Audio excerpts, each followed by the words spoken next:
Hey guys, welcome back to the Casual NBA Fanatic podcast. Today we're just going to be hitting off one of my two recent reels I released over in the last week. So those are my top 5 shooting guards of all time and my top 5 small forwards list of all time. So we're just going to be going through those two wing position lists, just explaining through and just like debunking a few of like the arguments that you guys had against what I had to say. And just explaining like why I had where I did have, if you know what I mean, like as in like where I ranked certain players, like my reasoning for that. And so we're going to start off recapping our shooting guards list. And for that, just to recap for you guys the actual ranking, it was number 5. I had James Harden. I had Dwayne Wade at number 4. At number 3, Jerry West. At number 2, Kobe Bryant. And obviously at number 1, I had Michael Jordan.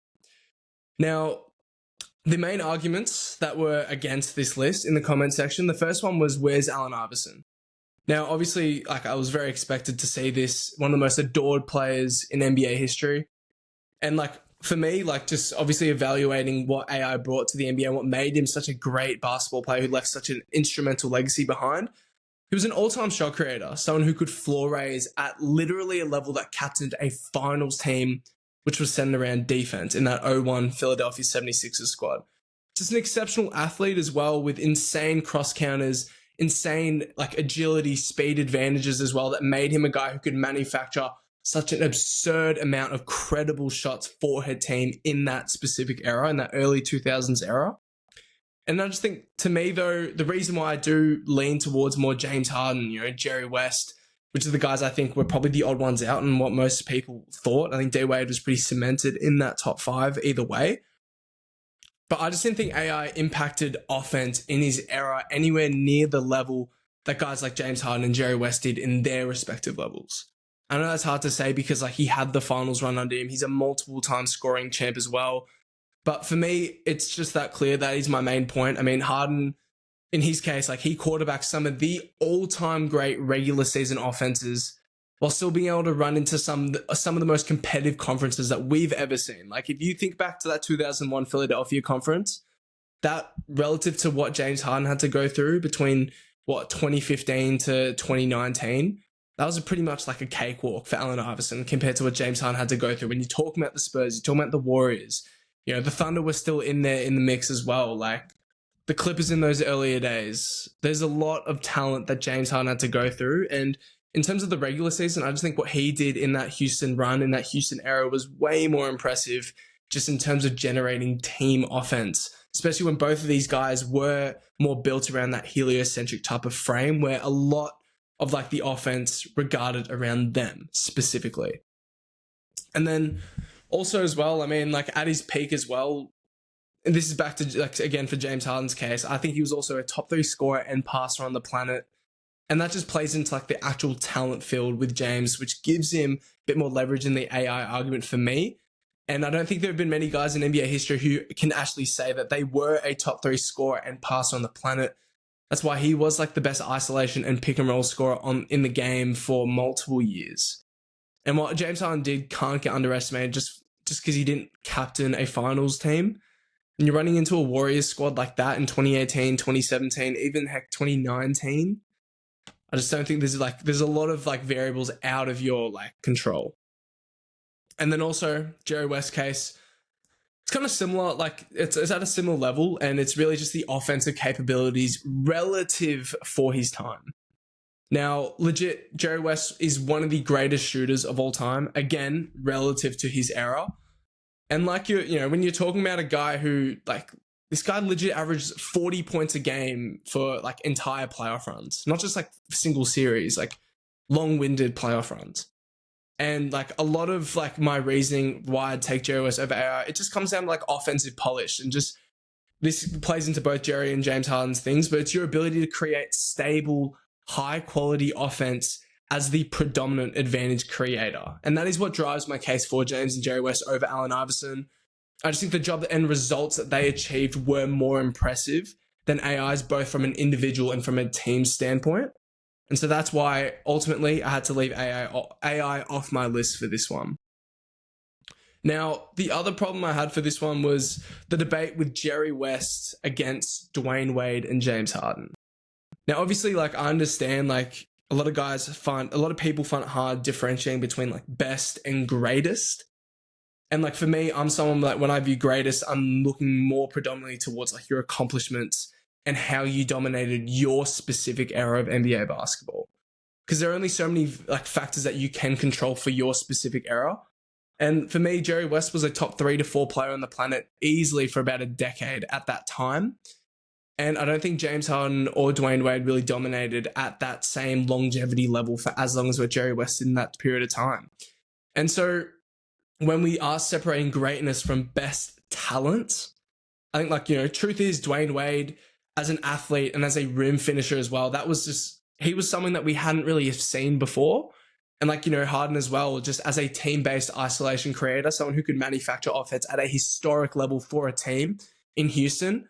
Like that stuff makes these guys exceptional talents. But Jerry West for his time was the most talented two-way guard who put together some of the greatest individual playoff runs that we've ever seen guards have. Like this guy legit led the league in points and assists in both the regular season and the playoffs in multiple different stints. And he made 12 All-NBA teams across a 14-year career. And I think he made 14 All-Stars on top of that. And his efficiency for his time was absolutely instrumental in that individual success and dominance. And so with the achievements and like the individual dominance of Jerry's era compared to what Wade and Harden did in their eras, that is my main argument for why I am taking West over Wade and Harden and what they did in their careers. And so that's just my reasoning behind that. Now, going into the actual reasoning of the actual top 5 that I came up with, I think the rest of the list is like pretty free flowing in terms of like explanation wise. I mean, Jordan and Kobe are your clear 1 and 2 guys on this list. I don't think anyone's debating that. They won and amassed individual accolades and historic production, which just certifies them as true all-time greats. But it's also the two-way impact and stability that they brought on the margins too. What they could bring to an offense as well, and the stability of their shot creation, which made them both individually, Jordan and Kobe, the best player in the world for their own respective stints of time. Obviously, Jordan did it for a little bit longer than Kobe. Kobe had a bit more competition when we're looking from that individual dominance standpoint for his era.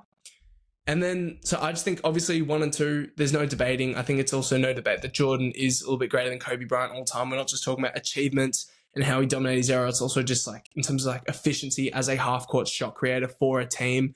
I think he also had a bit more of an athletic advantage as well, just way more polished as a jump shooter too. There's a lot of different factors that do play into Jordan's argument over Kobe. And then obviously Wade as well. The reason why I have Wade over James Harden, like that argument kind of stems from, again, this greatness outlook on things. And it's like kind of just stems around the eventual like winning titles. Like I know it's hard with James. Like obviously there's a lot of variables again out of his control, but Dwayne Wade did claim 3 titles and he was substantially the more playoff resilient basketball player, just with the athletic and physical flexing that he could impose on defenses at his time, which playoff level basketball, playoff level defenses can't take away from you. And like when we think about Dwayne Wade, he's literally one of the most unguardable downhill athletes the game has ever seen. And he was pristinely polished at the rim for his time, and especially in those early days as well. And that made him a perennial top 5 NBA talent in the league. And, some of his own like individual playoff runs were just so extraordinary and cannot be overlooked. And like most famously, obviously that 2006 playoff run, 28 points, 6 rebounds, and 6 assists with 2 steals. And that came to, I think, 3.3 stocks a game, 50, 38, 81 splits. And then in the finals as well, in the infamous final series against Dallas, which a lot of fans think was rigged. And look, it might have been. But he averaged 35 points, 8 rebounds, and 4 assists with nearly 4 stocks a game. And yes, he took over 16 free throws a game, but the dramatic athletic imposition that he could thrust on teams, that was a serious problem that teams couldn't actually solve. And like his portability as well as a star with the arrival of LeBron James in Miami, that just showcased the actual malleability and the external impact that Wade could actually offer in a backseated star role, committing to that winning landscape. And that's why I eventually settled with him at number 4 on this list over James Harden in this current era. Obviously, the parity to win really in just the 21st century is a lot harder, but Dwayne Wade, what he did to me, was absolutely insane in that career, and a little bit more impressive than what James Harden did, especially when you're factoring in the playoff success of things.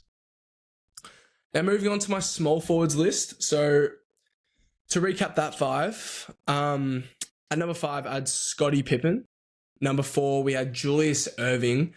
Number 3, we had Kevin Durant. Number 2, Larry Bird. And number 1, it's pretty obvious, LeBron James. And the main argument I think I had with this list was really LeBron being at number 1. I think a lot of fans are very vocal when they are, against LeBron and like what he's achieved in his career. And to me, like, it's pretty hard to like comprehend, to be honest, like why people like have such a problem with LeBron James over his entire career. To be honest with you, like, I don't even care if you have a grapple with like what the Miami arrival as well. Like, dude, that was 14 years ago, man. And like, I think LeBron hate can be very blinding. And I think it's very ignorant and pretty forgetful for what this guy has actually done in this league as both the best talent in NBA history, in my opinion, and by far the best winner of this generation of NBA basketball. And for me, like, there's a reason why LeBron seamlessly slots ahead of everyone, especially on this list as well. And I don't think it's really a question. I mean, like, he was by far the best player in the league for like 10 to 15 years, I'd like to say. And he won more titles than anyone else on this list besides Scottie Pippen. And obviously that gap, like Scottie's direct load in those titles wasn't even comparable whatsoever. So like, that's nothing, all right? And like with the parity of today's NBA, I think like LeBron does get more of a pass. Like, obviously I like to respect what people did in different eras, but there's got to be some sort of an error tax in here, like 10, 15% or so, in my opinion, when we are doing these greatness debates. And so I think he does get a bit more of a pass than some of these guys at the top. And like, dude, if you're looking at like the 70s and 80s decades, like guys like Julius and Larry Bird, which a few people actually said they would rather have over LeBron in the GOAT debates, like the talent was nowhere near as suffocating as it is right now. And like this guy, I mean, 10 finals runs in his entire career, 4 eventual championships where he claimed 4 finals MVPs. And just to read off some of the stats in those losing final series stat lines as well, like I know people have like a problem with the 4-6 finals record, but just to like reiterate just how dominant this guy was in some of those losing series, because it is hard at around 30 teams with how suffocating talent is still growing and becoming as well. But like, it's so hard to be the eventual champion in today's NBA. But let's just read off some of these, all right? And we'll see what you guys think. 2014 finals, 28 points, 8 rebounds, and 4 assists on 65% effective field goal percentage. 2015 finals. Don't mind the efficiency, we're not going to go through it, but 36, 13, and 9. 2017 NBA finals. 34, 12, and 10 on 63% effective field goal percentage. And then 2018, arguably LeBron at the peak of his powers, either that or 2013, whichever year you want to take. 34 points, 9 rebounds, and 10 assists. Losing to the Golden State Warriors in 3 of those 4 like series that I brought up. And like, we're talking about a guy that made 8 straight finals appearances, 8 straight consecutive finals appearances. Like, and this is with totally different franchises as well. Like, this guy was a locked in bet every single year if he was on your team to make the final 2. And that is something that we'll probably never ever see again for that long stint of time. 8 years in a row. And so the winning argument, like, it just doesn't make any sense to me when people make it up with LeBron. Like, oh, he left Miami. Like, I don't care, man. Like, I really don't care. In 2020, at age 35, we're talking about a guy for an entire playoff run, which ended up in a finals MVP for him at 35 years old. He averaged 28 points, 11 rebounds, and 9 assists on 56, 37, 72 splits. Like, you can't play around with this guy. This guy is the ultimate winner of this generation, and it doesn't make any sense to me. So that's why the winning argument is just a non-factor for me in this context, unless you're comparing him to the guys like Michael Jordans, the Kareems, the Bill Russells, the Magic Johnsons. But that's when like winning can play like a factor, but not when you're comparing him to the Julius Ervings and the Larry Birds. I'm sorry, like, there's no disrespect to what those guys achieved, but I guarantee you, I mean, I don't know how competitive really Larry Bird is like truly, but I'm sure deep down they understand what this guy has done in his career has been more impressive from an individual and from a team standpoint as well. I mean, the fact that he's got even just more championships in general than both those guys should say enough for you, especially with how stacked some of the teams that Julius and Larry Bird have. You talk about the 83 76ers squad. Basically, I think they had 5, including Julius Erving, like 5 all-star level guys on that 83 squad. Moses Malone, Mo Cheeks, I think it was Andrew Toney and Bobby Jones. And we don't even need to run through the types of lineups that Larry Bird had going for him. So that's just to settle that argument for me. The other argument that people have, and like the main issue, was Kawhi's absence on this list. And like before I rip into this, it was very expected. Like I understand it as well. Like obviously as a talent, Kawhi Leonard to me is top 30 all time. And like I think in the greatness debate, he's a top 30 NBA player of all time. Like I'm not grappling with that. But obviously like Scottie Pippen here, he was the odd one out on this list. But like I know a lot of people would prefer Kawhi's career over Scottie, as like he was the man on the 2019 Raptors. That's the main argument here. But let's just get something straight here. I think people do forget just how great Scottie Pippen was for his time. So let's just go into this, because like basically the debate isn't, where's Kawhi? I think it was more why I have Scottie Pippen over Kawhi. At his peak, Scottie, like Kawhi, was a top 5 player in the NBA, top 5 player in the world for a stint of time. And he was a top 5 defender on the planet for a prolonged stretch of time too. And that was very comparable to what Kawhi has achieved from an individual standpoint. And for me, Scottie, when in the all-time context, he's borderline one of the 5 most versatile impacting players the game has ever seen. Passing initiation, physical finishing athleticism, transition dominance at the highest level, elite switchable defensive frame which raked everywhere on the floor, and just exceptional weak side defense and ball pressure at the point of attack. Adding to that, tremendous rebounder with an impeccably built frame which was packed with strength, length, and lateral movement. And also, he had a jump shot as well that was considered far more than capable at the time. And so, like, in terms of, like, when we're talking about sustainability as a basketball talent, I just think, like, when we're talking about Scottie Pippen, like, he didn't actually have a flaw in his game. And he was a top 3 MVP candidate and a top 5 DPOY candidate at one point in time. That's how good he actually got to, especially when Jordan gave up the reins for that 1 year.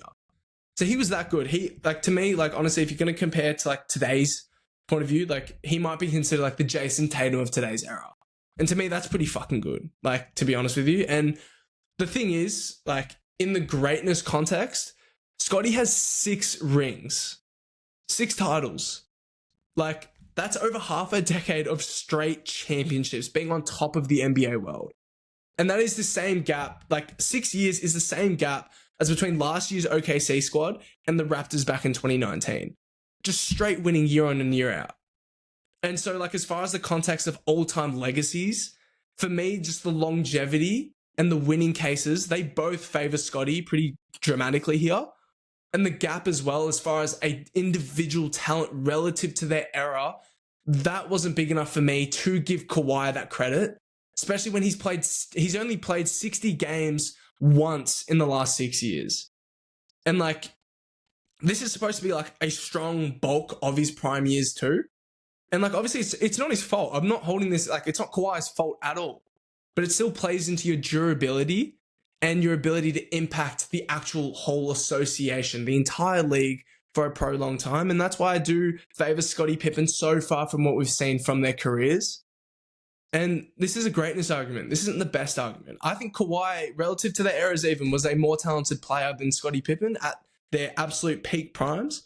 I'm talking 2019, like, I mean, LeBron was probably the best player in the world. Kawhi would have been second or third, depending on how much you value Steph Curry's offensive impact. Like, I know some people have a grapple with that too. Some people actually thought KD better player than Steph Curry when they teamed up. And that's a fair assumption to make. He won both finals MVPs. But Kawhi Leonard in 2019 at one point was at least a top 3 player on the planet. You'd find it hard saying Scottie Pippen was ever top 3 in the NBA. Even in that year Jordan left. Like, he wasn't. But that gap wasn't big enough for me to overcome the actual championship success that Scottie saw his entire career.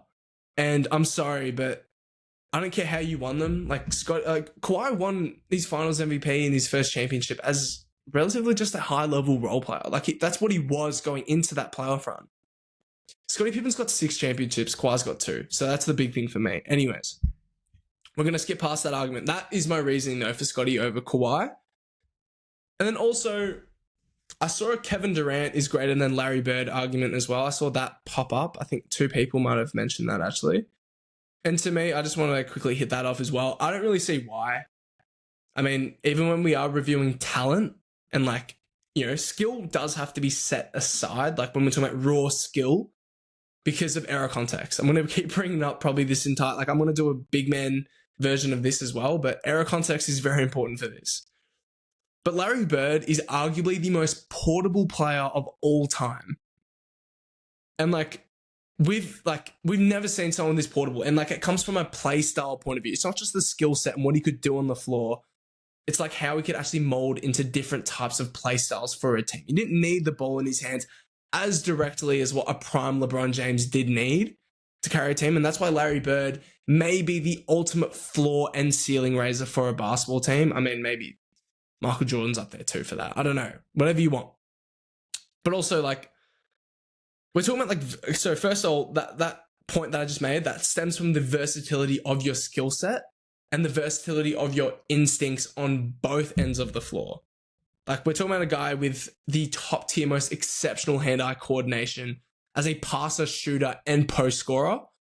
And someone with just absolutely exceptional feel, just far beyond his time too. I mean, the off-ball value and the exceptional scoring diversity for his time is what made Larry Bird just a straight freak talent built upon skill and cognitive strengths for his time. That's why. And let's go into it. Let's talk about accolades and achievements, because that actually doesn't differentiate KD and Larry that much. Obviously, longevity argument leans towards KD as well. We don't need to get into that.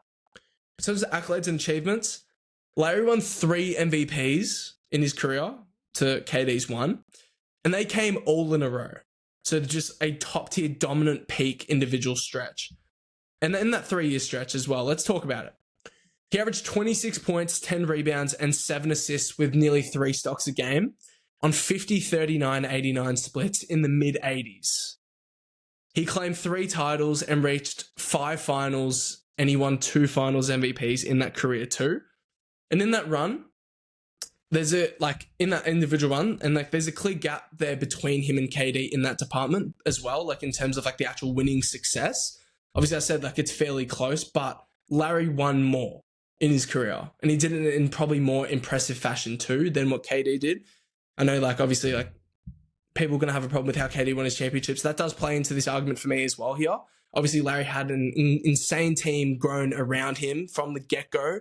The best basketball organization at the time as well, but does play into, I think Larry's championships was just a bit more impressive in that fact.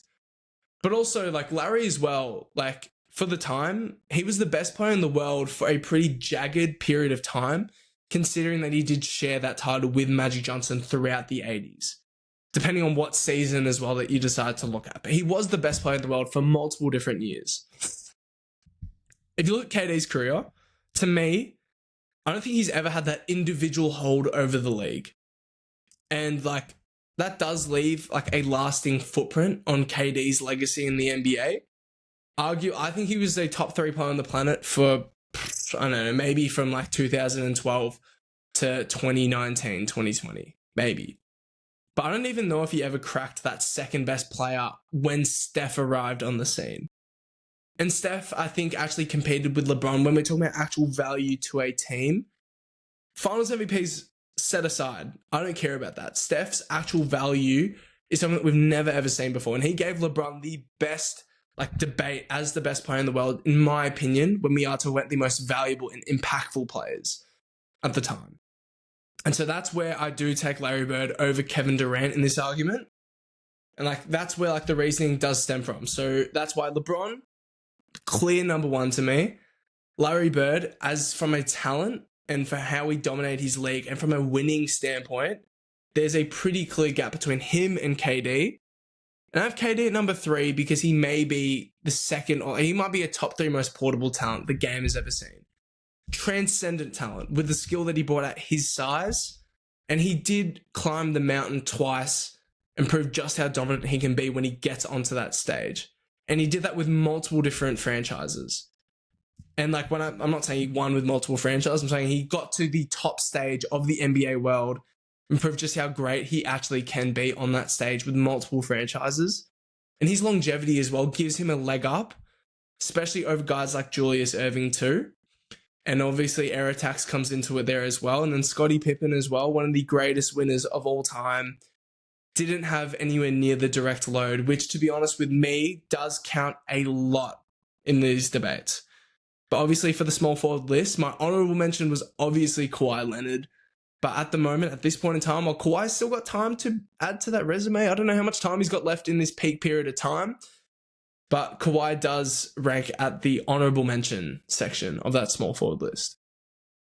Now, I thank you guys for listening. That's all I've got for today's episode. I hope you guys did enjoy that. And then again, I'm going to come out with a top 5 power forwards and a top 5 centers list as well.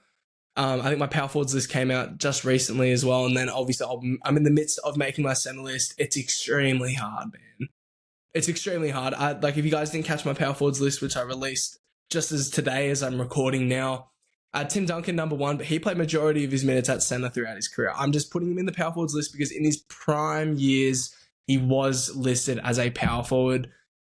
But I couldn't put him on the centers list because otherwise I'll be leaving off some names that I really wish I wouldn't have to. So that list will be coming out soon, and then I'll create that podcast probably next week to come out. And I hope you guys enjoyed this. Let me know if you guys still have any arguments compared to what I've had to say and my reasoning for my top 5 guys in each position list of all time. Year by year, these will probably change. Like, who knows? Kawhi could win finals MVP this year. I don't know. He won't actually unless he gets traded or something like that. But that is how I see it at this point in time. Legacies do shift all the time, so we'll be probably reviewing this maybe like once a year, just for a bit of fun. But at the moment, this is how I saw it. And I thank you guys for tuning in, and I'll be back probably next week with another ranking of the big man list of this version.